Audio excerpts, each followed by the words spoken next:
Welcome, everyone. SlashU. Here we are. My name is Andy. That's Nick. And we're joined by a couple of special guests, Mike McCarty, James Knight, the guys from the head, the tail, the whole damn thing. This is episode 196 of SlashU. Welcome aboard, guys. Hey, thanks for having us. I'm glad you didn't say episode 167 or the kids would have flipped out. 67's a thing now. Please don't even. Yeah. Kids don't even react to 69 anymore. Like, you can be a teacher and just casually drop 69. They're like, oh, whatever. Yeah, 67. Holy shit. Yeah, -2, teacher. Well, here, please tell us about yourselves. And after you tell us a little bit about yourselves, tell us why in the hell you decided to come on our podcast. No, I'm kidding. Please tell us a little about what you do, where you're from, and all that good stuff. Okay, so I am, I help run a theater in the northwest, oh, that's true too, northwest suburbs of Chicago, and I've been an actor for a number of years as well, TV, film, voiceovers, industrials, commercials, I mean, you name it, I will accept your money. But I actually did a short film recently. It's called Freakin' Weekend. It's a horror short film that's kind of making the festival circuit right now. And I met you, Nick, up at Milwaukee Horror Con. You were like, hey, I like your shoes. And now here we are. What kind of shoes were you wearing? Vans, man. I have some custom-made Vans. Yeah. I'm a Vans guy. I've been loyal to that brand since I was a kid. Yes, and this is where I kind of space out. It's funny because I don't even drink anymore, and I feel like I should be so forgetful. But wasn't the movie screening at Milwaukee? It was. That's why. That's what brought me up there to begin with, and I was just kind of making the circuit around there, and really looking for anybody who might have another horror podcast. As Mike and I just started ours a little over a year ago, and there you were. Hey, look at that. There we are. Wow. Takeaway. Hit pause and take a snapshot of that QR code right there, baby. That's right. Yeah. It's funny because I was going through, some of all the cards that we got when Andy said like, hey, I'm kind of, through the emails when we were working out, I was like, rad. Like, I'm glad we got to connect. Yeah, absolutely. Well, this is how the magic happens, right? The podcast magic. Oh yeah.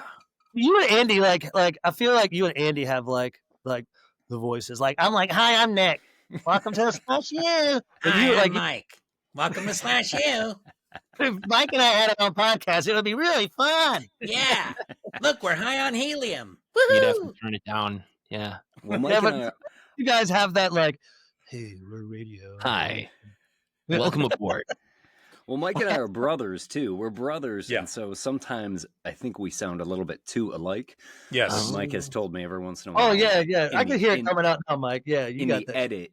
He's got a sort of, sometimes he's done impersonations of me and snuck them into the edit. And that's true. He just pushes it all up into his nose and makes his voice a little deeper.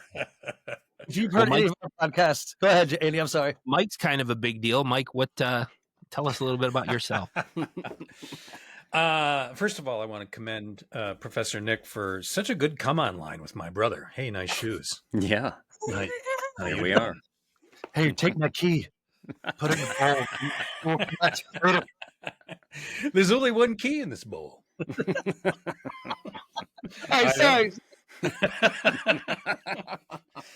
I'm Mike McCarty. I've been doing makeup effects about 30 years or so, and worked on a lot of things.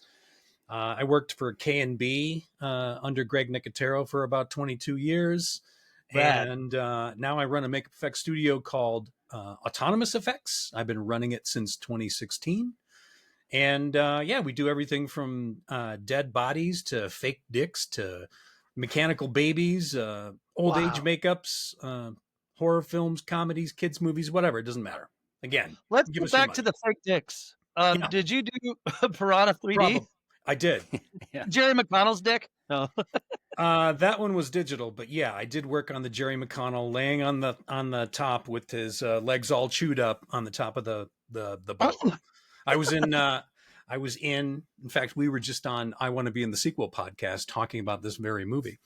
And I was in Lake Havasu for 7 weeks. That was fun. Oh, nice. Wow, yeah. I mean, that movie, Curse Sport, the sequel, the Double D, which I didn't think was as good. It is not as good. No. But the first one definitely, I think, kind of sparked the shark genre back. But so I like to ask this question before we go. Everyone's favorite movie. I know that with the effects, and we do horror, there's a lot of that, but like everybody goes around, and I'll start your favorite horror movie. Like if you were on an island and you could only have one piece of media. Oh no, you watch this movie for the rest of your life. That would be it. Mine would be John Carpenter's Christine. Ooh, cool. That's good. I really like Christine. You know they're remaking it, right? Yes. Yeah. I've got a little shrine of stuff of Christine kind of like around this is the podcast where Andy and I record from and like in the basement, but I have like Christine in my she's represented in my house. That's very fucking cool. I have never met somebody that really loves that movie, but I really love that movie. The physical effects in that movie are fucking great with all the hydraulics pulling the fenders and then shooting that in reverse. Yes, the car coming show me. That was yes. Okay, yeah, I could talk about Christine for hours. We'll talk about Christine later. But I would have to say John Carpenter's The Thing. Also a good choice for sure. John Carpenter's. What about you, Andy? It's got to be a horror movie, huh? All right. Yeah.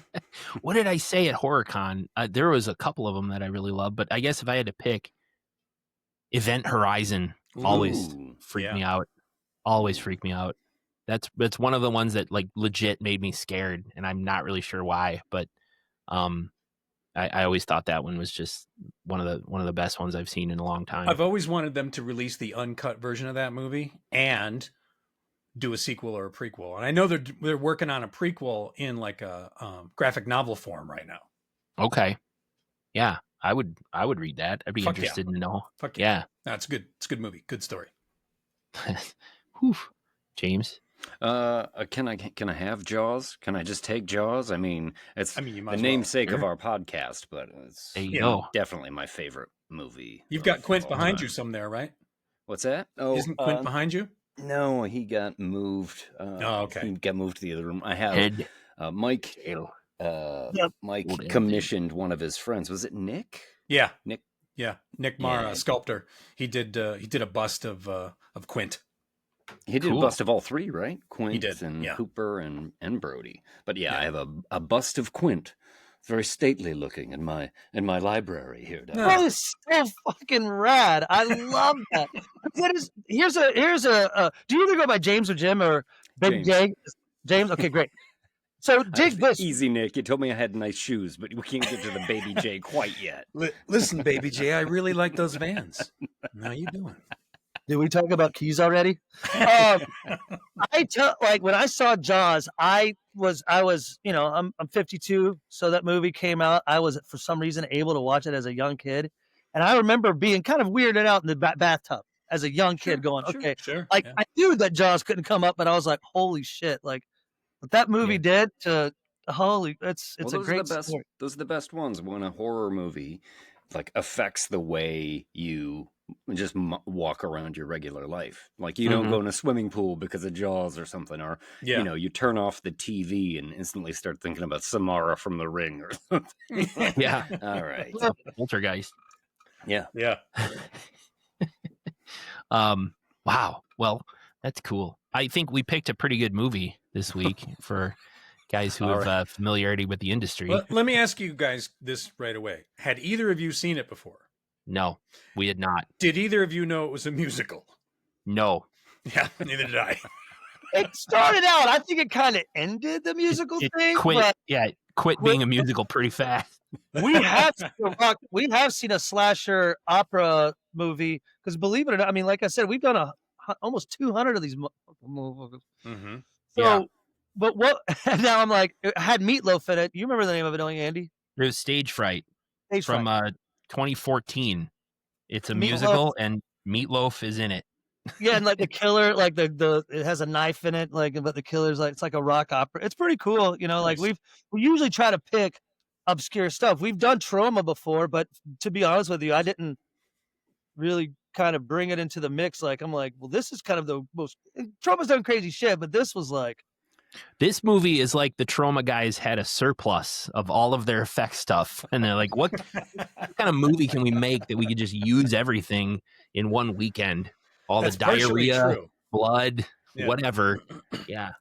Andy brought up a Holy good. cool. He was like, "This is a great movie to talk to these guys and get their opinion, and the horror, the effects, etc., etc." But I was like, I don't think I really need to look at a YouTube channel to figure out if I was making a film with explosive diarrhea. Now, if you want to make a prosthetic so you can fist it, like that's where I like to get more of my cinephile. Right? Like, how can I make an ass prosthetic so I can fist it? Like it's Sure. there. And one more quick out of this movie, and then the actress who played Wendy, she has a reel on her IMDb page, so so how she can talk about things that she's done. And I guess she was in a lot of Little Debbie Intamins or Little Snacks, like Little Debbie branded commercials as like the good mom. Okay, when my kids are hungry, it's fucking. And then I'm like, I just saw someone diarrhea on your tits, like it's just different. I've got Cliff Kill notes if you want to kind of start. I don't think we need to go scene by scene in this movie. Could we even? Yeah. It's not worth it. But I didn't even think about that. No, you're right. We could not. I mean, I told Andy, because that's how we start. Like I love the notes but I was like, I'll challenge Andy sometime. I'm like, how in the hell would the Cliff Kills? Because, well, why don't you show him, Andy? Why don't we go ahead and get into your Cliff Kill notes? Arby and Wendy were high school sweethearts. Wendy went off to college and Arby stayed faithful to her. But when a new fast food restaurant called American Chicken Bunker gets built upon an old Indian burial ground, Wendy and Arby reunite under controversial circumstances. After a semester in college, Wendy's now a lesbian. She and her girlfriend Mickey are protesting the opening of the new chicken restaurant. And in an act of revenge on the woman who scorned him, Arby goes and gets a job there. But the spirits of the Native Americans and the slaughtered chickens have other plans. Guests of the restaurant are in for a night of horror as chicken zombies terrorize everyone and threaten the world with a wider chicken zombie outbreak. Wendy and Arby have to set aside their differences and try to save everyone. That's the gist of this movie. That's pretty good. Hey, I want to thank you for coming on the podcast. Make sure you just give a special shout out. Well, great. Take care. We just came here to cluck shit up. Yo. That's the tagline, hey? Yeah. So have you guys ever seen a more like offensive movie that like picks on all of the racial groups? I was happy to see that everyone got their fair due, right? I mean, I don't think I've ever seen a movie this bizarre and loaded with so much as far as like you say, making fun of everyone. I can't think of anyone they really didn't make fun of. Who's your favorite character?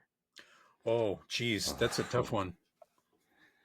I'll tell you who I wanted my favorite character to be, and I was slightly disappointed because I wanted the Colonel to be like, well, I say, sir, I do.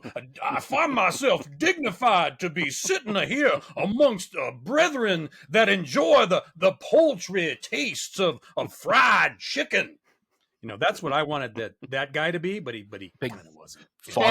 Langhorn. Yeah, absolutely. I say.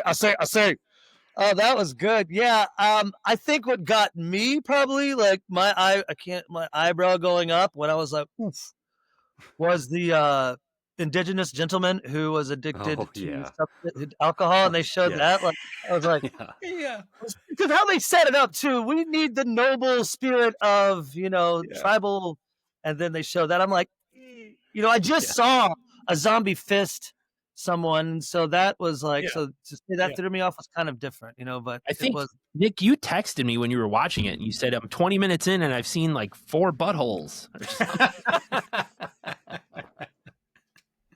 There's a lot of buttholes in this movie. I've seen a lot of buttholes in my life on set and in things that we've made. There's a lot more in this one, I think. Crazy. Yeah. I got 3 out of Murder Cabin, but this one had 4 in the first 20 minutes. This was. I didn't make anyone except Andy, but everyone's other buttholes were safe on set except Andy's. But any thoughts there, James? Yeah.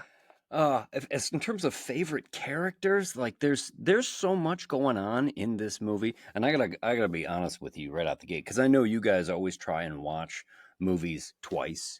You know, you try and do the double take.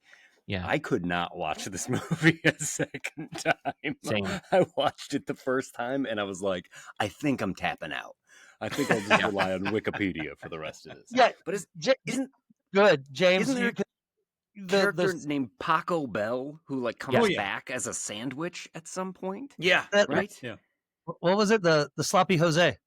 Oh, Yeah. yes, that's right. Yeah. Yes. Yes, I they did did actually Sloppy like Jose. Denny. I think it's a name. His name is Denny. Is he the Yeah, He's manager? like the Sergeant manager. Yeah. I like his Indianapolis speech. We have Arby, we have Wendy, we have Paco Bell, and we have Denny. Yeah. Are there any other fast food Carl's references? Jr. Isn't there a Carl Carl Jr.? Jr.? He's the guy who ends up screwing the chicken, right? The frozen chicken. Yeah. Listen, This if movie you're gonna has screw a everything. chicken, heat it Yeah. up. Come on. You don't want to stick your dick in a frozen chicken. That's just absurd. I call bullshit on that right away. Well, James and Mike, you do know this is a very special edition of SlashU. It's our Thanksgiving episode. So we Yeah. usually try to encourage our listeners to gather their friends and family and loved ones around the fire after a nice turkey dinner to enjoy an episode of SlashU.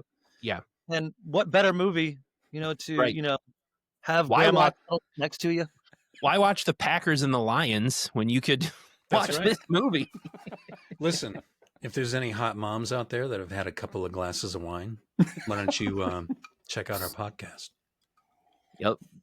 We talked about that on our podcast too. Like, it'd be so cool to know if people are like touching boobs and stuff, like while they're listening to our podcast. It's like, oh yeah, how do my fingers smell? Kind of like we talk about that a lot. Like, I mean, well, I do maybe, but Well, I know we don't need to go scene by scene, and we are obviously are not going to go scene by scene. But can I just ask? This movie starts with our heroes, of course, our heroes in quotes, Arby and Wendy, having sex in a cemetery. Why? What is that about? Can anybody talk to me about that? well, maybe they got a little goth in them. I don't know like what, but it is a good point because I mean, they're obviously sparing a special moment, but I didn't really think about the cemetery until, I saw the hands come out and start, kind of diddling, non-consensually, I might add. Yeah. Zombies start kind of fiddling with Arby's butthole. I don't know when I'll ever say that again. The new Arby's butthole. Right. Available now for the new Thanksgiving. We've got the $5.99, meats. fries and a drink. I'm pretty sure that Arby wanted to show her that he had the beef, and that was really the only There you reason he go. was there. Oh shit! Oh fuck! I do Random- want to say, when the movie started, I thought it was legitimately funny. All that stuff, those sight gags Yeah. and stuff. I started laughing right away. A lot of the dialogue in this movie is like clever. A lot of times it's legitimately funny. But like Nick, like you were saying, there are so many times where my eyebrow just shot up like a little too high. I was like, ooh, boy. I mean, the Native American guy who's the drunkard. I think when Hummus, is that her name? Yes. Pronounces it as like, Yeah, they're it's like, like it's not Hamas. I was like, oh, Hamas jokes. Those really don't age so well right now. Yeah, Yeah, I mean, 20 years ago, right? 20 years ago is when they made This is from 2006. Yeah. 2006. Sure. Yeah. There was even the Jared from Subway jokes in there. Yeah. Which I was like, well, that's even before that got worse Yes. for Jared from Subway. Yeah, It- no gag left unturned. No and kidding. No offense left on the table. Did you guys happen to see the deleted song from the movie? I don't think so. No. No. Hummus sings a song about being a bomber, Okay. and she has a bunch of Hasidic Jews line dancing behind her. Oh, kicking their Lord. feet up and stuff. And the song is to Hava Nagila. Oh man, that's wild. And I was Well, like, see- what the fuck is this? It That's takes what on they a whole new cut out. meaning after like the last 2 years of all the conflict going on overseas. It has such a like it's thrust into the spotlight, and everybody, like, if you'd have watched this in 2009, I think a lot of people would have been like, "What's Hamas? I don't understand that joke." Yeah, totally. Now, everyone gets it. Yeah. Yeah, and could they make this movie now? They could. No. I mean, they could. But, you know. I think Lloyd Kaufman will do a movie like this at any point, at any time. Okay. I mean, that's kind of always been the Troma thing, right? They try to offend everybody. It's like nothing is taboo. They're trying to make fun of everything, but they always put like a little bit of social commentary into it somewhere. And I think PETA was the social commentary that was sort of like laced throughout this a tiny bit. I even think that Lloyd Kaufman is a vegetarian. Oh, interesting. I did write fast food culture and military. Like, you know, I think it is kind of a stab at fast food culture, though. Mm-hmm. I mean, you know, that's, as someone, I don't really eat the shit either, but what's in it? Right. Ultra processed, you know, it's pretty gnarly. I mean, that's kind of a cool, you know, effect too, but you know, it was like, I was wanting to bring this up to everyone because I started to have this in my notes. It's like, did I start losing, like, as I got older, like that kind of immaturity of like the, you know, the fart jokes and the poop jokes and the, you know, I mean, I guess there was times where I was like, you know, like, but now I don't know if it hits me as much. You know, like, well, it's on our podcast every week, so you know. That's a good point. So we watch them for our students, all 6 of them. But you know, it's well, that's why we're here. We're trying to get 6 more listeners. Right. Well, you know, Nick, I mean, that stuff is still funny. I do find like those vulgar elements funny, but this movie just had its foot down on the accelerator so hard that, like, for me, it pushed it past the point of being funny. After a while, it was just sort of like jaw dropping. Oh my God, what am I watching? Mm-hmm. And obviously, I mean, that had to have been their aim, you know, making this. They just wanted to create something transgressive that was going to shock you. Yeah, it is funny, but like, even when you're talking about the fast food culture, is there some sort of message behind this movie? You know, satire requires kind of a fine edge sometimes. And this movie, it just attacks everything with a sledgehammer. It's just beating everything to death. It's painted with a mop, this movie. That's what I mean. I think they were like, we have a surplus right now of fake diarrhea and fake blood and any number of different effects. What can we do to just use up some of this stuff? I mean, I just thought an hour, you know, it was, you know, hour and 40 minutes, wasn't it? An hour and 42 minutes.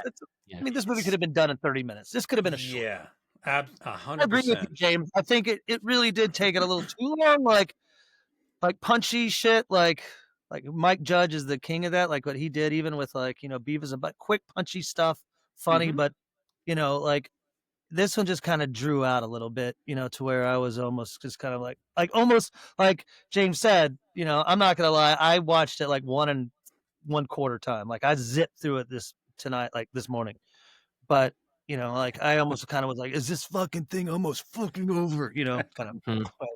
I remember we watched it together. Okay. We did it through Discord. We like streamed it and watched it together, and actually invited some of our Patreon people to like come in and watch it with us, and they were all chatting about it as we're watching it. And that's awesome. Everyone was kind of shocked. Yeah. And we kept you know, like halfway through, I'm like, fuck, this movie is only half over, and it feels like we've been watching it for like an hour and a half already. And it's like 48 minutes to go. We've only been through like, you know, 40 minutes or whatever. But it was fucking way too long. And you know, how many more eggs can they shit out? Yeah. They shot this on film. They did. On 35. And this is one of the last Troma movies to be shot on 35, because Lloyd Kaufman is a filmmaker. He's always kind of been a filmmaker, and he didn't want to like make that change to like direct to video or shoot things digitally until at some point he kind of had to, because of monetary reasons. You know, the budget for this was like $500,000. Yeah, I read that. Yeah. And I heard from one of the guys that worked on it. He was like, he had done Citizen Toxie. His name is Jim Ojala. He has a small company called Ojala Effects. And he had worked on Citizen Toxie. That was his first Troma movie. He did a bunch of other Troma movies after that. And Lloyd had reached out to him and said, can you do this movie for us? And he went, I'm kind of busy. And he's out here in LA at that point. And he said, I can't really do it, but tell you what, I'll read the script. I'll pick something I want to do. He did the toilet chicken and the mechanical chicken that birthed out of the egg, like all that stuff. That was stuff. Yeah, totally. He did. And he was like, he said, I think all the makeup effects for that movie, they gave the other guy, Tom Devlin, who has this small company called 1313 Effects. He thinks Tom got like $7,000. Okay. For like everything. And when gosh. they're making Troma movies, what they'll do is they ask all these people to like come and work for free. Like, hey, all you fans of Troma, you guys in Sweden and you people in, South Bend, Indiana, make the travel to here. This is where we're shooting. We'll put you all up. They put them all up in like an abandoned church. Yeah. And 70 people like lived in an abandoned church for the duration of shooting the movie. With one bathroom. With one Of bathroom. course. Yeah. 70 people in a church with one bathroom. Yeah. And they were shooting in an abandoned McDonald's. That's where they did all the, the stuff for the movie. Sure. Totally, yeah. And the only rule is they couldn't do any nudity there. So they had to dress up the basement of the church to look like part of the McDonald's to shoot the nude stuff. Because they could do whatever they wanted at the church, I guess. You can get naked. Nudity is okay in a church. Sure. I think, I read something about that being like the McDonald's and like where there's like, that is crazy. Like, cause there was like some nudity, like because remember they made out on the Mickey and Wendy were kind of making out in the McDonald's. And I guess they had to, is like what Mike is saying, rebuild that area because couldn't get naked because they did like the bedroom scene, where I guess all the other vixens are, the nice ladies are dancing on with their view. I guess it's funny And that later when they're all chicken zombie lesbians. Yeah. Great band name, by the way. Hello, Des Moines. I liked Clam. College lesbians against mega conglomerates. Yes. Yeah. The group. Yes. Yes, they knew is exactly a lot of funny what they were stuff in doing. this fucking dumb movie. But my point earlier about everyone coming out is they would so many people would work for free, and they would we're going to feed you, we're going to house you, but it's in terrible fucking conditions. And what Jim was saying is, if you cut your teeth on a Troma movie, like the people that start the movie that end up finishing the movie, because so many people just drop out or quit or be like, I can't fucking handle this anymore. He's like, if you make it to the end of a Troma movie, all of those people ended up becoming professionals in the industry somewhere because they just had what it took. I'm keeping my head down, going to keep swinging, do whatever it fucking takes to just get in the business. And those are the people that fucking made it. Yeah. Navy SEAL boot camp for effects artists, Absolutely. 100%. Yeah. Anyway, because I took up too much time there. No, I love it because like I've kind of read about how Nicotero, they, all the Pittsburgh being like the zombie mecca, if you will, Romero and all the people that have now come out because of him, but how he cut his teeth running down to the mall. Sure. To work on the set and, kind of that same thing, because as much as we, get into like the effects of movies that we see, Terrifier is rad, but to me, it's just becoming like torture porn. Yeah. And I'm interested to see where all this news is going, now, but like Andy and I really like, the Adam Green approach to like, all the hatchets and Victor Crowley. Yeah. That approach to effects, brilliant. I do like practical. I do like practical way more than CGI as much as you can. And this movie shined in that regard. I mean, so many practical effects, pretty good makeup jobs with feathers and beaks on people, things like that. Not bad, And an ass to fist. I mean, just lest we forget. Yeah, I mean, like it was like could you imagine that in a haunt? You know, like, like that is like, that's crazy. I mean, that's cool, but and just like wang dang doodles, you know. But I still think, you know, like this one kind of got me. Like the first scene again, where the eyeball, like we've seen stuff where you go through bodies and you know, but this one was like it went through the anus, through the spine, through the mouth, right? Yeah, Society style. Yeah, just like Society. Yeah, It's like Society. Shunting, just right up there. Yeah, totally shunted. Isn't that? That's like the new. It's like after planking. It's a new viral trend. Lloyd Kaufman was in it, by the way. Yep. Let's talk about some of the cameos and the guest stars. Lloyd Kaufman playing pretty much like future Arby, which they never really fleshed out. He somehow is caught in a time loop or something.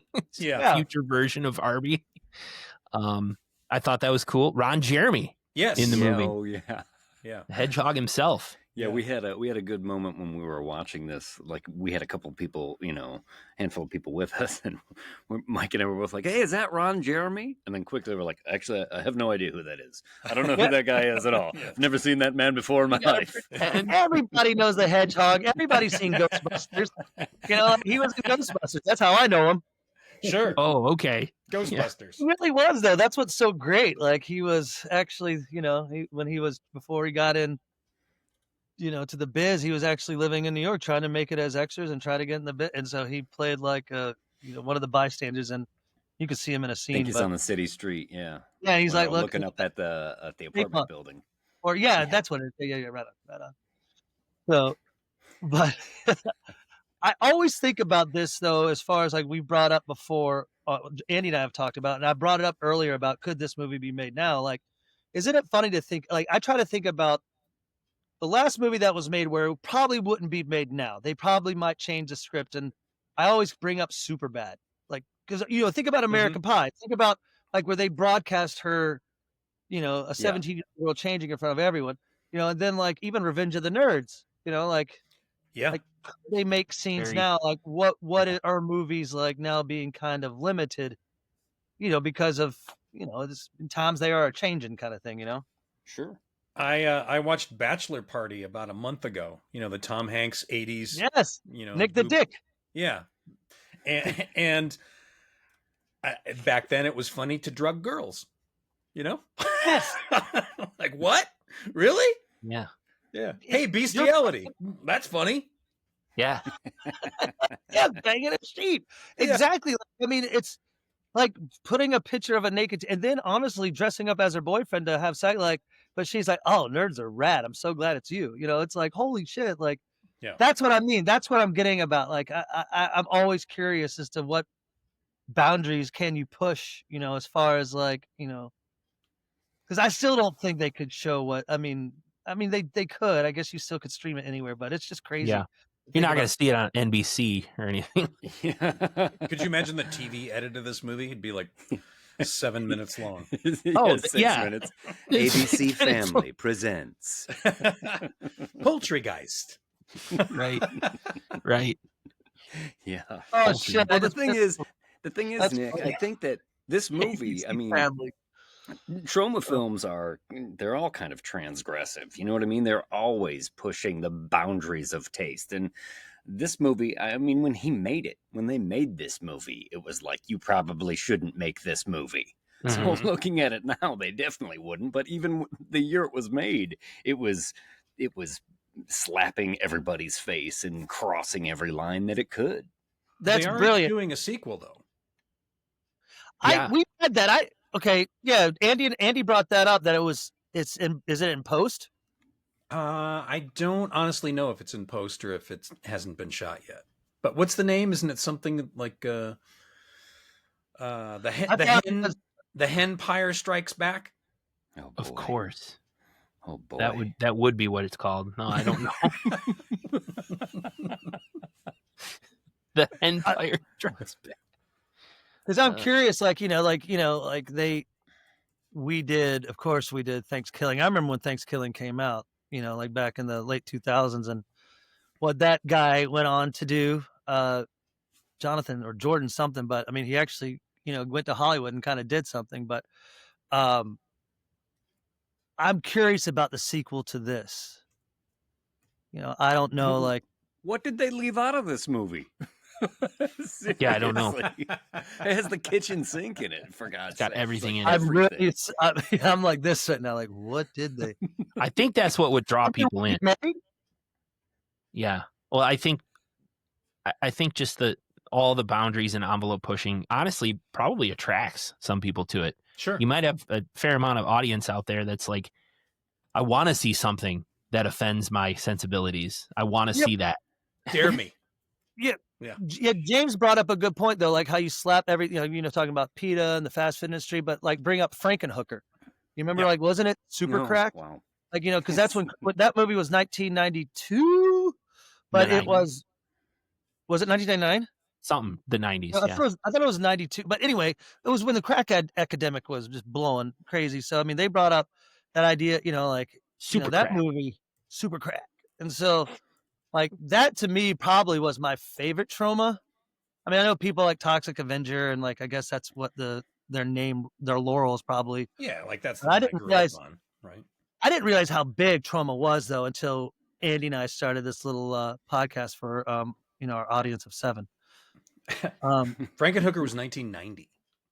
Okay. Yeah, okay. So yeah, that's right. Thank you. But I remember being early 90s, and so still that was like even more, that's like when that drug was kind of plaguing everybody and every city. So it's I kind of like that idea of what Kaufman Lloyd kind of his take on the texture in American society. So that's my thought.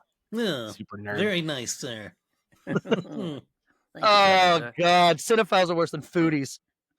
When someone says I consider myself a foodie, it's like, run the fuck away, dude. Like, I'm gonna consider myself a little bit of a foodie. So, you guys, let's talk about your podcast a little bit. Yeah. Unless you got more about Poultrygeist that you want to discuss. Yeah, real quick. Anything like the ending? Like, I mean, the ending. This is my listeners, like, from Nick's point of view, it's like, would I recommend this movie watching? Sure, but it's literally just filled of, like, Andy brings up the point of just probably a storage shed full of, we've got 4 gallons of fake diarrhea, and we've got all this shit. Like, they threw them together. It's, yep. I don't remember how it ends, to be honest with you. Oh, their car explodes as they're driving away. Everybody dies. That's like become a joke, I guess, in Lloyd Kaufman movies, because that was a car stunt they did in Sergeant Kabuki Man. And since then, I swear to God, I was wondering that. Yeah, since then he's put it in every movie he directs. Interesting. When I see, because it is funny because it goes to like a city street, like in Philadelphia or something. Like, where the hell did this come from? Yeah, that's good. That's good. I dig it now. Yeah, the car blows up, so no survivors. Yeah, so you couldn't have the sequel that stars Arby and Wendy. That's okay. They would probably ask for too much money. Yeah, they would. You're right. Well, Wendy's now doing theater in Fayetteville, North Carolina. So I swear that's what I last read. Sure. And did some commercials and stuff. But yes. So I've listened to a few episodes of The Head, The Tail, the whole damn thing. Talk to us a little bit about how that got birthed and started. After years of cracking each other up during long phone calls and late night. I'm sorry. Yes, that's it. That's exactly right. No, my brother and I have always been really close, and we spent a lot of late nights just like playing video games with each other during the weekends, and just laughing and laughing and laughing. And he's got an awful long commute to work in the morning. Mm-hmm. So he'll call me on the way to work, and we I don't know, we enjoy riffing on each other and, telling jokes with each other. And obviously we're both big, movie fans, and he's specifically in the horror industry. So I don't know, you asked me this just a little over a year ago. I think it was like July or August. You came up with the idea, and we wanted to do 2 movies per episode. We take like an older movie, and then we try and pair it with a newer release, like something that's in the theaters or just come to streaming, and we pair them together, for various reasons. Either it's the work of the same director, or thematically there's something that ties them together. but really we just want to bullshit with each other and have a lot of laughs, I think. Yeah. It's definitely something I'm proud of, and I've worked on a lot of things over the years, obviously, but I never feel weird about giving somebody the link. I'm not like, I guess maybe check it out. I guess I don't know For sure. but I pass it off proudly, like, yeah, listen, because you probably will enjoy it. If you're anything like either of us, or if you're into the horror movies or whatever, you're gonna have a laugh. You're gonna have a blast listening to it. And that's one of the things I really liked about you guys too. He discovered you at the Milwaukee Horror Con. And then so I looked up, started listening to a couple of episodes, and I was like, these guys have a really great energy back and forth. And it reminded us of like the same kind of stuff that we do. And I was like, oh, we got to reach out. We got to reach out and see if we can do something together, because I think it's going to be funny.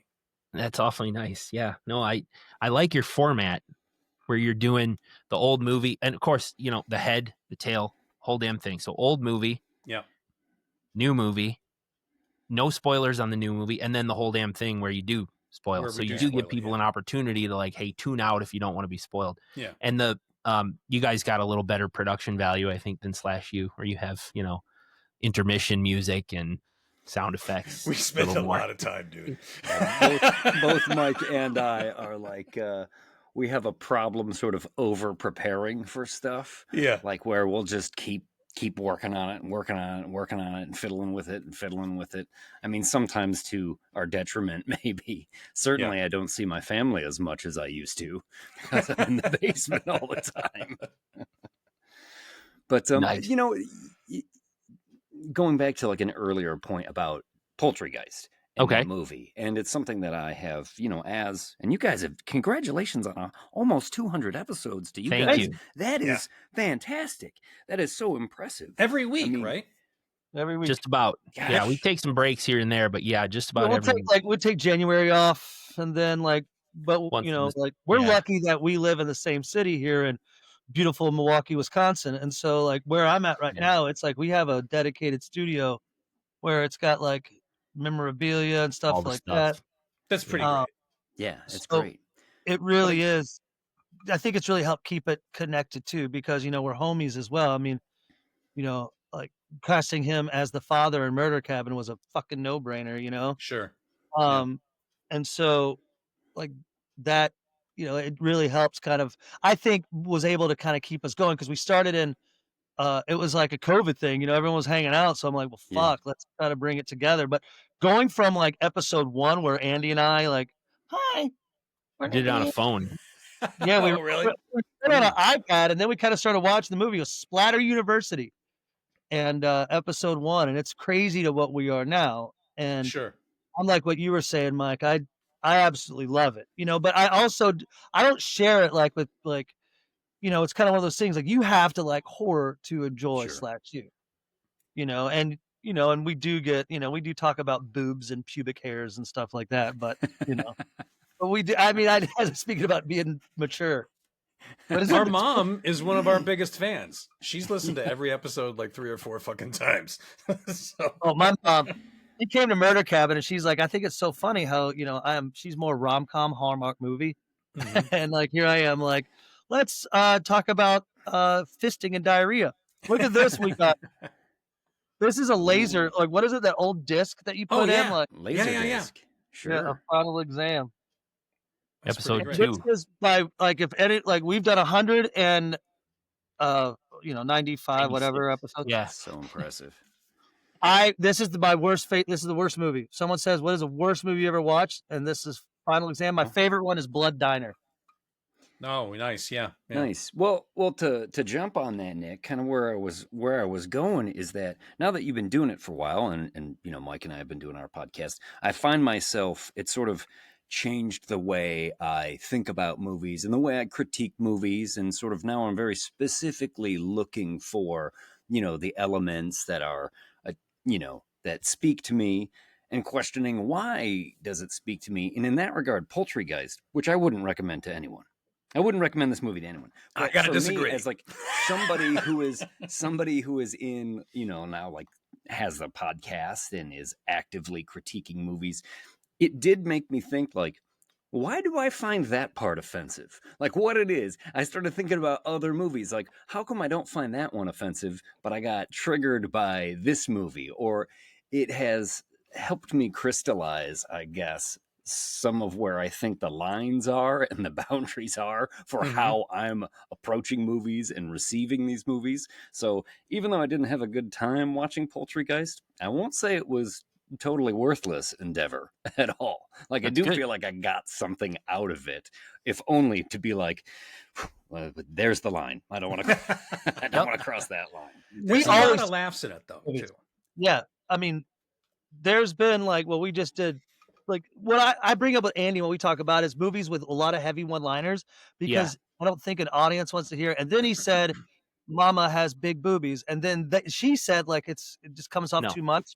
Like we just did one from New Zealand, our first New Zealand movie called Buzz I listened Cut. to that one. Yeah, I listened to that one just yesterday, actually. Yeah, it's very like. Thank you. Like, yeah, we talk. I think we talk about it on the podcast. Like, it's just so tough to talk about one-liners, and I feel like that this movie, Loaded.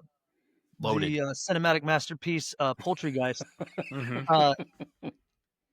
kind of fell in that, to where it's like, I think you get enough after you talk about like seeing 4 buttholes in the first 5 minutes. I feel like, hey, like this movie, like as James put it, like I wouldn't say don't watch it, but like I've seen it enough. Now you go judge it. Like form your own opinion, but Yeah. I don't know if I'll be watching. I don't know if the ABC Family presents. Yeah. I'm working with a guy right now who watches. I actually told him about your podcast as well because he's a horror fan. He really likes obscure horror movies, and he's like, "Oh, the worse the better." And I said, "Well, listen, have you seen Poultrygeist?" And he's like, "No, I haven't." I was like, "It's maybe the most offensive, over the top, everything like super gory movie." It's close to the goriest movie I've ever seen. And he's like, nothing you've just said turns me off about this at all. I said, all right, great. So he watched that over the weekend. I come into work on Monday and he's just staring at me. And I'm like, what's up? He's like, dude, what the fuck? Yeah. Oh, you set that up brilliantly. I mean, nothing you've said so far has turned me off. Yeah. Yeah. But he's like, He did not enjoy it. No. Yeah. No. I mean, we covered similar movies, not as offensive, but Wacko, Andrew Dice Clay from Wacko back in the day. That was like Naked Gun meets a horror movie, slasher movie. Yeah. Microwave Massacre. That's another one with a lot of quick one-liners. Yeah. I haven't seen that. Which was great. And they're working on a sequel to Microwave Massacre, I think. Then there was, of course, Buzz Cut, and this one. Those are the 4 I can think of right off the top of my head that we've hit. Where it's just like, you're right. Nick said you don't want to be like, and then she said this, and then it's like, tell people to go watch it if they want to catch up with all the jokes. But this one, yeah, you're probably gonna be offended big time. I mean, it's just like how there's a classic that's actually one of Andy's favorites. It's called The Mutilator. Oh, sure. Yeah. In fact, I think I got there's the posters right there. Nice. So they did a Mutilator too. They fucking did it. They did it like 5 years ago. So I'm from North Carolina. Only movie and filmed in Atlantic Beach, North Carolina. And they still have a festival every September. So they did Mutilator 2, crowdfunded, put it together. The biggest piece of oh my God. We're going to have Colby from, I don't know if you met when you were here, James. Colby does horror. He does like a little review thing, and he's kind of nice big following of people in the horror community. So he's going to come up. He lives in Rockford, Illinois, but he's going to come up. We're going to talk about that movie. But it is like it's missed opportunity. Yes, exactly. And I think like we've talked, and Andy and I talked there where there's missed opportunities. Again, I'm no pro, but I feel like backstory is important in some of these things, or developing a somewhat kind of a storyline, but. You do get gems. Like there have been some where we've seen where I've been like, holy fuck, like this is great. Like I can't believe like there's movies out there that no one knows about this more. Like this should be celebrated with the genre. And so that's always kind of cool. We always bring up Sweatshop from 2009. That's a good hidden gem. I haven't seen Sweatshop. Okay, so it's like this is a story, a bunch of like rave enthusiasts, glow stick. Punk rock spiky hair kids break into an abandoned factory to hold a rave, but there's a killer holed up there called the Beast, and he has this giant foundry hammer. It's just an anvil on the end of a pipe, and he's dressed in all furs and a welding mask, and he's the killer. We got to interview that guy. His name's Jeremy Summerall. He was the killer in Sweatshop, but that was one where we were like, we'd never heard of this, and it's amazing. This is great. I always said in the podcast that, I said in the podcast that it's like for people that like love the magazine Fangoria, this is what they would pleasure themselves to. Like this, especially like someone who digs effects, you know, who's in it. Like I appreciated the effects too. Yeah. So and then one of the most recent ones that I didn't know, and I'm surprised. I know they have an anthology of them now, or like a story, but Hell House LLC. Sure. Holy shit, that was brilliant. I fucking loved it. And then last but not least, 2016 Secret Santa. Yes. I don't know that one. Secret Santa. We covered that. We covered that for our /Yule season. Yeah, we do /Yule. That's what we're doing now. Like we're in the middle of /Yule. Get it? Like you, but it's Yule. I was there. I got. So that's kind of like, and it's been great because we have, but most recently we just did one called Fright. We just finished Fright Before Christmas. It's our shortest episode ever because the movie is like, I honestly can say it's probably my top 5 worst ones that I've seen. And that'll be next week. After our episode. We've recorded that already. So to break the fourth wall there, anybody listening, that'll be next week. Friday before shit. It's 48, Nick 0. Yeah. Sorry, we're going to spoil that much. We didn't like that movie. So go ahead and tune in next week. Sorry. Yeah, that's okay. 5 years, I'm fucking not pro. I don't know. Like, I know. It's hard to keep evergreen episodes. Don't make references to time. Don't make references to current events. But we do it anyway because who the hell cares? It's our show. We do what we want. You know? I mean, when we finish an episode, it like by the time I export it and then do this and do that, I post it. I just finished it editing. My last pass on the edit an hour or two earlier. Mm-hmm. So we're always like, got it out. Yep. And it's only every 2 weeks. Yeah. We cranked out our most recent one though. We did for our Thanksgiving episode. We did Bambi: The Reckoning, which is the latest Pooniverse movie that's come out. ITC does that. Yeah. Because I want to bring this up to our friends, Andy, because I know we talked about this. Do you know that there are 3 slasher horror movies dedicated to Popeye? Yeah, that's what we kind of discovered. Popeye the Slayer Man, and then Shiver Me Timbers, and then like fucking Popeye's Revenge or something. Yes, 3. Like I think 1, we're good with 1, but the universe said we need 2 more of those motherfuckers. Yep. Yeah. But there's multiple Mickey Mouse ones too. Yep. Right? ITC, it is ITC, right? Because Andy and I were looking. That's one of them. Yeah. And they do all the fucking, 3, fucking, what's the one that I thought was Snow White and the 7 fucking ankle biters? I don't know, but it's they make those fairy tale killer movies, but we got to cover Winnie the Pooh, Blood and Honey. Yeah. We talked about a lot of those on our episode because for Thanksgiving, what we did last year is we did The Happening, and then we just roasted it. So it was like we're roasting a turkey for Thanksgiving. Perfect. And so this year it was Bambi the Reckoning, but we brought up all those Pooniverse things like Blood and Honey and Popeye.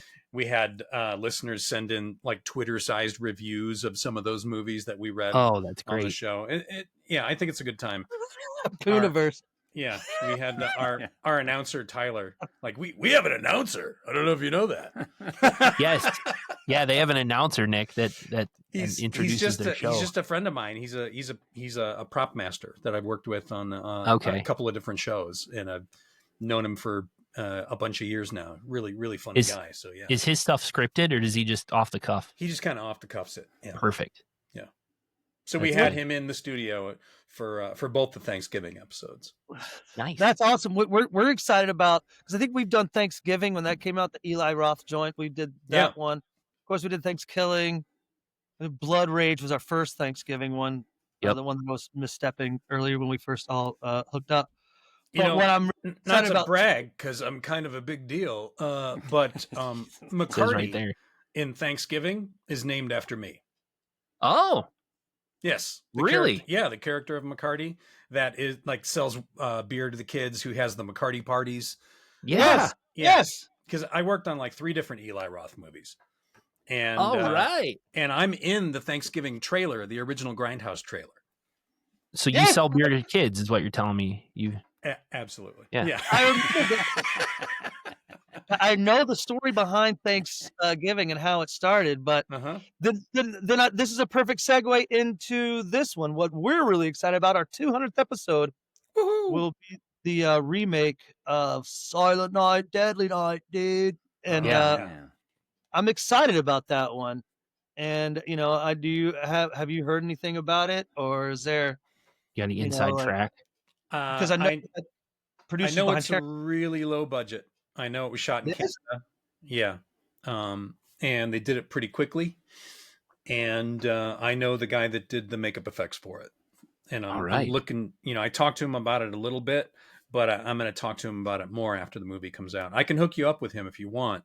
You can ask him some questions or something for your show. Yeah, maybe after we see it, that might be something. But I'm really excited, like how we get to bring it in, because we're going to see it on Sunday the 21st and record it like the next day. Like a preview screening of it? No, our friend Colby did, because of his influence on social media, and that's what he does. He just those quick TikToks, green screen, but he got to see it. And he got to do a review of it, and he said, I thought it would be better if, I know they're going to still do the Antlers with Leanna Quigley, the famous kill, Sure. And I know the process, it starts still like he sees his parents get killed by Santa, but then I hear it takes a whole different turn. Of course, you still got the punish, naughty, but from what I hear, it takes a completely different spin, So, because we did all 5 of them. We did Silent Night, Deadly Night, 1, 2, 3, 4, 5. Yeah. We watched all of them. Did they get weird? Weird? There was a third one with the cockroaches. What the fuck's happening here? So bad. Did Brian Usna direct like one of the last 2? Maybe. I don't know. Because we just did a show on Society. I think so. I think Usna directed one of those. Yeah. Mickey Rooney was one of the first ones to be vocal against the original. And then here he is, scrapping for money. He plays, the toy maker in the 5th one. So right. kind of like, hey, Mickey, I wonder if you hung that one over. Like, I'll let you in the film, but that's pretty great. So let's start to kind of wind down a little bit. What aside from your Thanksgiving episode, what are some things you guys are up to, or what do you got cooking? Either personal life, professional life, podcast life that you're willing to share. I also do a little bit of writing here and there. I wrote a novel that came out a couple of years ago. It's tough to find now because I need to find another publisher for it. But I do have a short story in an anthology that just came out in October called Space Horrors. And so I have one of the stories in that. It was edited by Eunice McGill. I also wrote an episode of Creepshow for season 4. Fucking right. Yeah, it was based on the very first short story I ever got published, and Greg Nicotero bought it because obviously, I've known him for a lot of years. Hey, Greg. Yeah, exactly. I'm sure he's listening. Send an email to Nick and Andy, Greg. But the podcast, it comes out every 2 weeks. We try to keep pretty solid with that.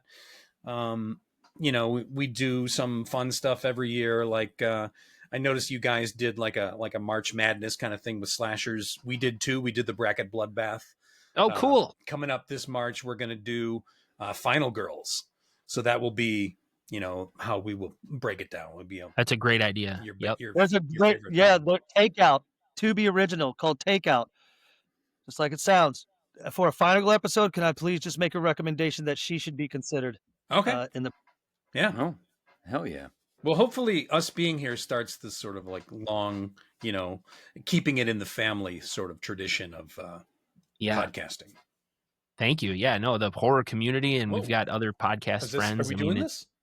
It's a wonderful. I was trying to have a tender moment, but that was a tender moment. Keep going. No, we've found since we started this thing is there's a lot of people in the horror community, and of course we meet and talk to lots of them when we go to those horror conventions. Those things are rad. I like. It's a wonderful group of folks. Everybody's so welcoming and joyful and loves blood and guts. Yeah. So yeah, well, inclusive, which I dig. Very like like it's if you just love horror, we don't care who you are, what you are. Just if you're down to talk about fisting zombie chickens, like I'm family, It all comes back to square one, doesn't it? Pretty Nick? typical stuff. James, would we have heard your sultry voice on anything recently, or you got anything coming up, or any other? No, I've had stuff you want to plug. Well, the horror short Freakin' Weekend is still doing like the festival circuit right now. Okay. So that's I think it's at what is it, Big Picture in Peoria? Like they have a little film festival up there. Yeah. I think that's where it's next. Okay.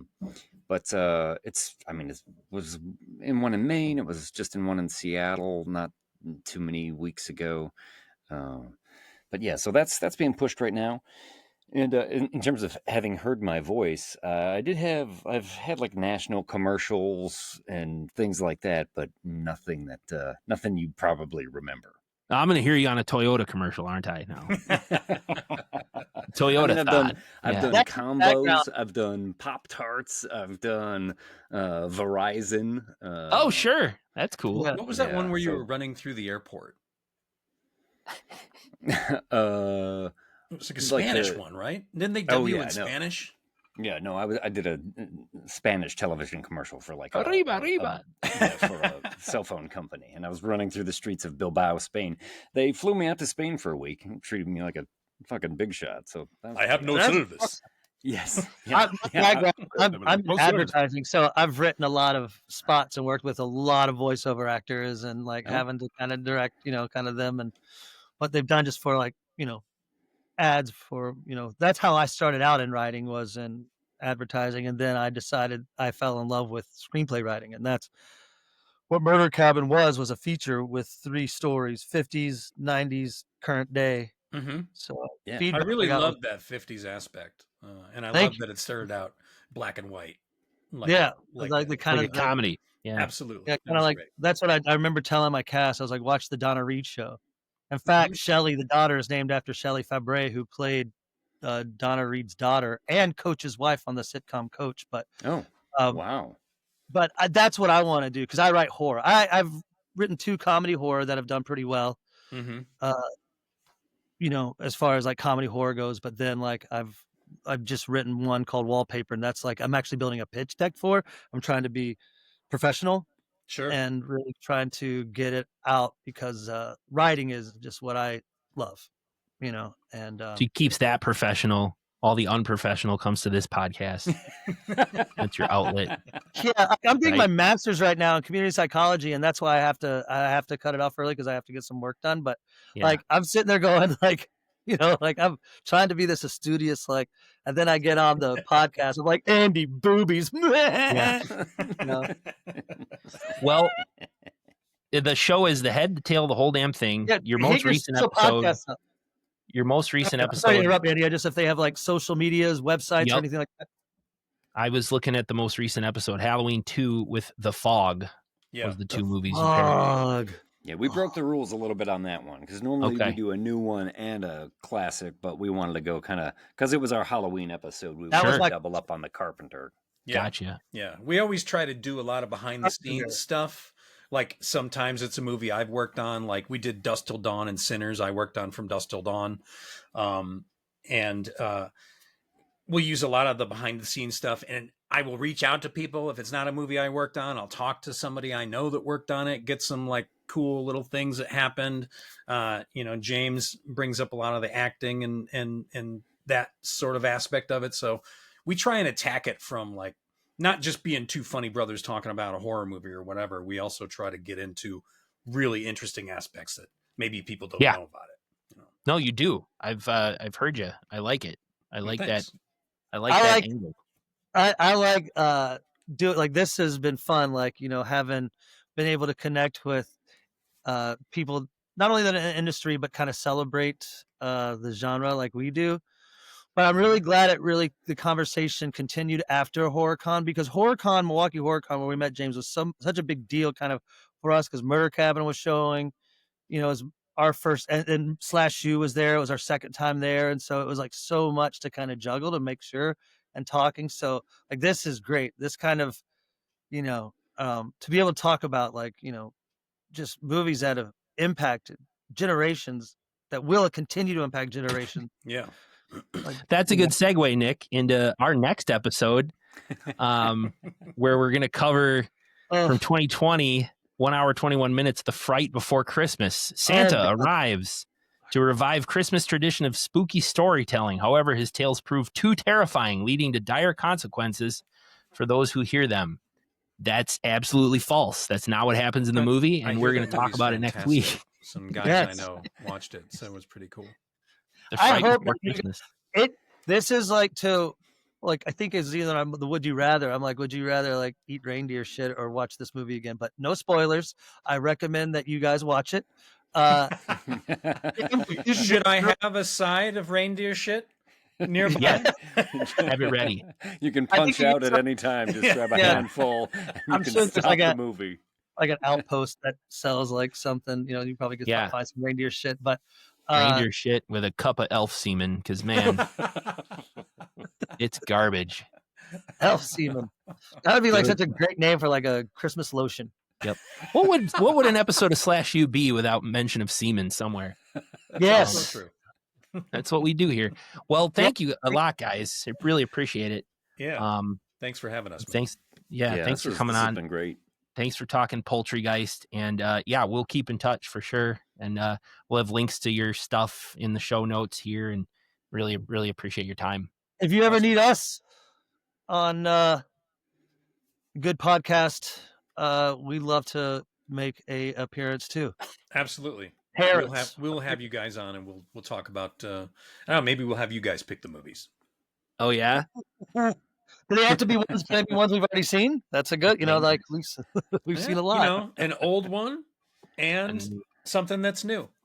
That's a good idea. Savage Weekend and Drive Through. There you go. Savage Weekend has. Do you remember Bob Newhart, Daryl, my other brother Daryl? Yeah, sure. This is almost softcore porn. It's 1979 Savage Weekend.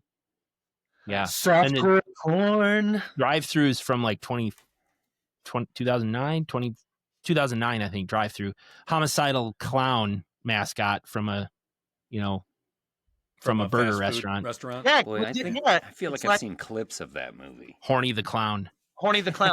Yeah, that's a good name. It is just like Poultrygeist. Not at a kid's birthday party, though. Yeah, right. Fast food. Right. Well, yes. Yeah, this has been awesome. Thank you. Yeah, this has been awesome. Thank you. Yeah. And until next time, class dismissed. Thanks, guys.